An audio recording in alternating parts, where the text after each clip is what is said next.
Happy Women's Day, friends. Today we are going to see Mrs.Indira Gandhi, the former Prime Minister of India, one whom the life of Joan of Arc had greatly influenced.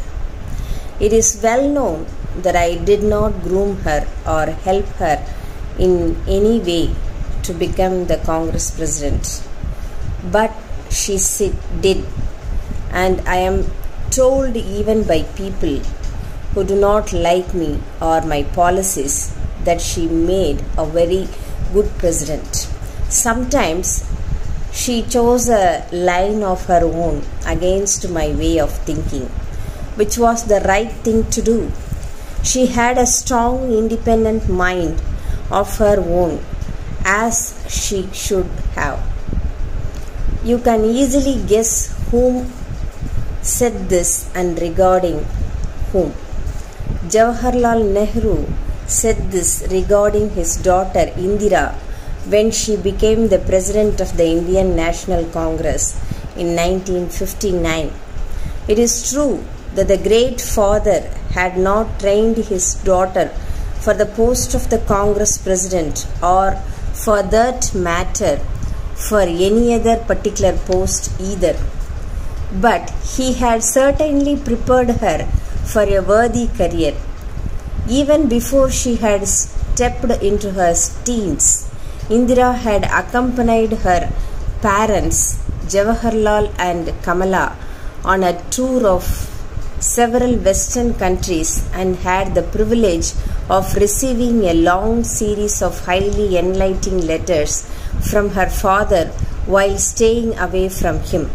These letters, famous as letters from a father to his daughter, as well as glimpses of world history, contained not only precious pearls of information, but also priceless diamonds of wisdom, which could not have failed to enrich their understanding and broaden the vision of the daughter. Indeed, a large number of Indian children have shared the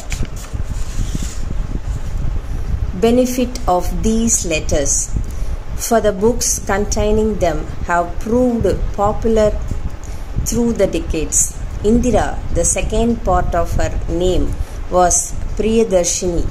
Dear to sight, was born on 19th November 1917 at Anand Bhavan, the abode of delight at Allahabad, the mansion of her celebrated grandfather, Pandit Motilal Nehru. A true aristocrat, Motilal spent lavishly as he earned fabulously from his legal profession. His house abounded in luxurious things, but this is by no means to suggest that the silver spoon with which Indira was born remained stuck to her mouth for long. She had to weather through a very rough time. Members of her family, particularly her father, being frequently arrested, the house being searched time and again, and valuable things carried away by the police for selling them and releasing the fine imposed on the family for their defiance of the foreign government. That was the time when India's fight for freedom from the British rule was gathering momentum. The Congress had resolved to boycott all foreign goods, and people were inspired to destroy whatever foreign goods they possessed.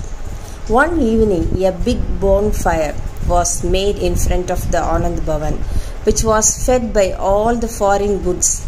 The Nehru family used costly silks of many a hue and a number of luxury items. Someone pointed out to the little Indira, "What about your doll, which is of foreign make?" The beautiful doll was very dear to Indira. She had to suffer the pangs of conflict, but not for long. She brought out her doll and hurled it into the fire. Indira had learnt from her father about many great characters of the past.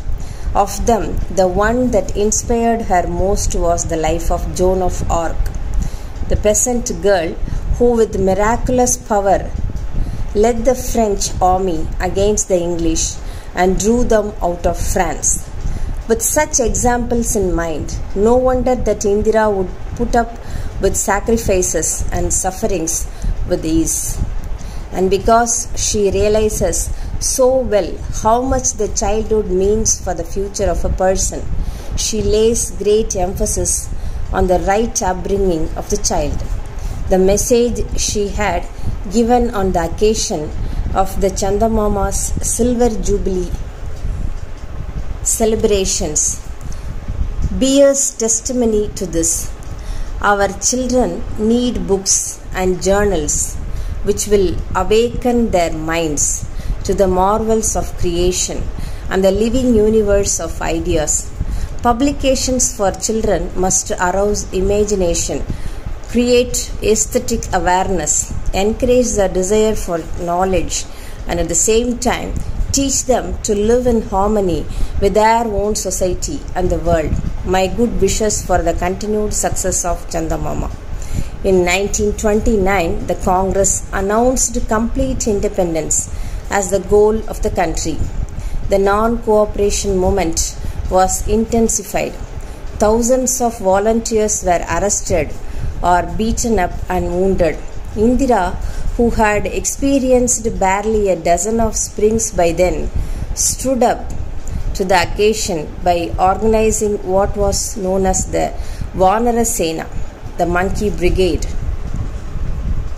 constituted of children of her age who nursed the wounded, carried messages of solace to the families of those arrested or hospitalized, and performed numerous sundry works for the suffering patriots. Though Indira was having her education the hard way through all such experiences,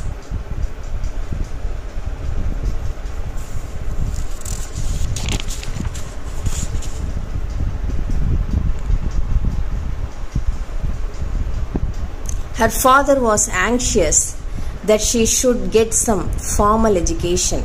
After passing the matriculation examination, she went to Santiniketan, where she studied under the personal care of Rabindranath Tagore, who once wrote to Nehru about her, "She is a charming child.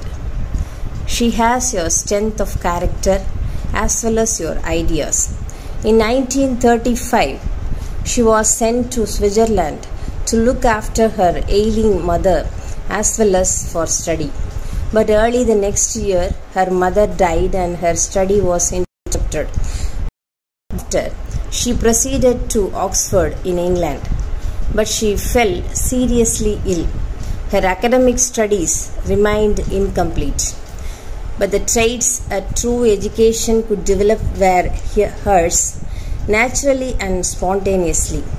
Dutiful daughter of a man of destiny, he nursed and governed Jawaharlal Nehru as a mother would do. Yet when it came to matters of opinion and principles, she presented a personality as well formed as her father's.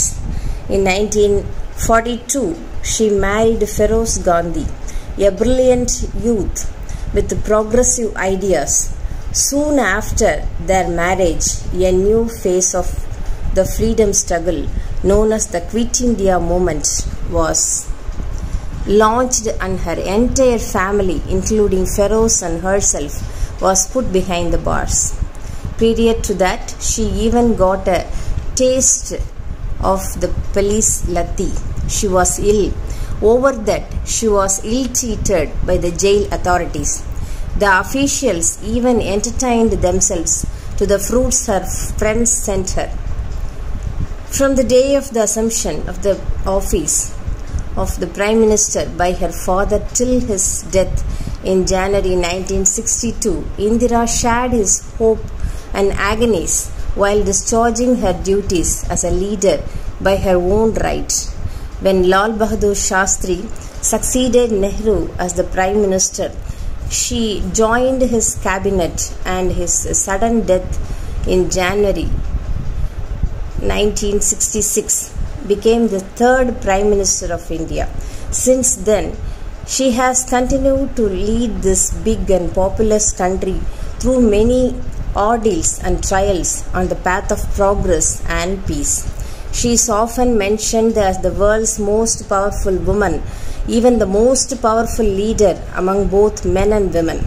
She is indeed a leader with great zeal, determination, and dedication. Examples galore can be cited to illustrate this, but we better conclude with a funny incident narrated by herself. Years ago, while she was touring the Punjab as a Congress leader, a meeting had been abruptly arranged for her at a certain place. Early one morning, she recollects it was a cold and misty January morning with a sharp breeze, and at 6 a.m., still quite dark, not a soul was in sight. All doors and windows seemed to be tightly secured. However, there was a takhat and a microphone and some durries wet with a heavy dew. Hansraj felt that we had done our duty by coming, and we could now drive on to the regular program with a clear conscience. However, much to his embarrassment, I insisted on giving a speech whether there was anybody to listen or not. Almost with my first word, windows started banging open and tousled heads peeped out. Immediately afterwards, the entire village poured out from the warmth of their houses, wrapped in blankets and razis, some with datun sticks and some with tumblers of steaming tea. Many a door or window still continues to open at her voice. People hearken to her call. Thanks for watching, friends.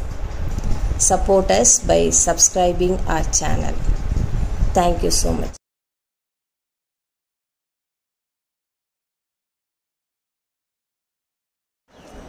An additional note added to this article, that is, when I was 5 years old, our former Prime Minister Indira Gandhi passed away, and we had bought our new solider color television then.